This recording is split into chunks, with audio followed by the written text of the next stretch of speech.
আইশা ব্লগছলৈ আপোনালোকক স্বাগতম জনালোঁ। এয়া মই আজি বজাৰ গৈছিলোঁ। বজাৰ গৈ সেনে ভাবিলোঁ কি লওঁ তাৰপিছত চালোঁ সৰু এটা বোৱালি, ইমান ডাঙৰো নহয় বোৱালিটো। তো ভাবিলোঁ বোৱালিটোকে লৈ যাওঁচোন, আজি খাবলৈ বহুত মন গ'ল। তো বোৱালি মাছটো আজি লৈ আহিলোঁ। তো এইখিনি বাৰু ইয়াত আছে আৰু মই ফ্ৰাই কৰি আছোঁ। তো আপোনালোকে চাই থাকিব, মই ৰেচিপিটো বনাম। বোৱালি মাছ লোৱাৰ পিছত চালোঁ সৰিয়হ শাক। তো সৰিয়হ শাকটো চাই ভাবিলোঁ বোৱালি মাছৰ লগত খাওঁ নেকি।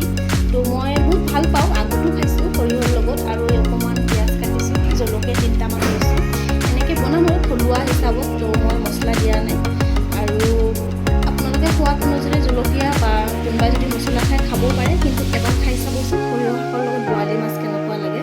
পিঁয়াজ দিছোঁ আৰু জলকীয়া দিলোঁ 3টামান। তো এতিয়া বনাই আছোঁ, ৰেচিপিটো চাই থাকিব। তাৰপিছত সৰিয়হ শাকখিনি দি দিলোঁ। তো এতিয়া মাছ দিবলৈ আছে, কিন্তু অকণমান সৰিয়হ শাকটো হ'ব লাগিব। তাৰপিছত যেতিয়া অকণমান পিছত মানে মাছ দি দিম আৰু আপোনালোকে চাই থাকক। সৰিয়হ শাক লোৱাৰ পিছত লাই পাত দেখিলোঁ। তো লাই পাত দেখি মন গ'ল, লাই পাতো অকণমান কেইটামান লওঁ। আৰু লাই পাতৰ লগত খাম চিকেনো লৈ আহিছোঁ, অকণমান বেছি অনা নাই, অকণমান আনিছোঁ। আৰু এয়া ভোট জলকীয়া যে দেখিছে নহয়, এই ভোট জলকীয়া দি কিনে বনাম। ইমান নিদিওঁ, অকণমান দিম, অকণমান জ্বলাকৈ বনাম। বহুত টেষ্টি হয়, আপোনালোকেও খাই চাবচোন এদিন আনি ৰেচিপিটো।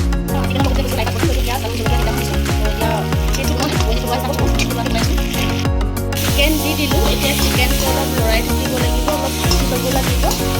তাৰপিছত লাই পাতটো দিম। লাই পাত দি দিলোঁ, চিকেন আৰু 2টামান আলুও দি দিছোঁ। এতিয়া লাই পাতৰ লগত এতিয়া বনাই থাকিম। তাৰপিছত আপোনালোকক বনোৱাৰ পিছত মই সকলোখিনি দেখাম। এয়া মোৰ বনোৱা আজৰি হৈ গ'ল, বহুত কম সময়তে বনালোঁ। এয়া লাই পাতৰ লগত চিকেন বনালোঁ আৰু আপোনাৰ সৰিয়হ শাকৰ লগত বোৱালি মাছো বনালোঁ। তাৰপিছতে ফ্ৰাই মাছো লৈ ল'লোঁ, ভাল লাগে যিটো খাবলৈ ফ্ৰাই মাছ। আৰু লাই পাত অকণমান লৈ অকণমান মানে ফ্ৰাই কৰিছোঁ। আৰু তাৰে লগত এটা কেঁচা জলকীয়া লৈছোঁ। আৰু আপোনালোকে এদিন খাই চাবচোন এনেকৈ ৰেচিপিটো বনাই, আৰু মোক কমেণ্টত জনাব। আৰু মোৰ চেনেলটো লাইক, শ্বেয়াৰ, ছাবস্ক্ৰাইব কৰি দিব। ধন্যবাদ।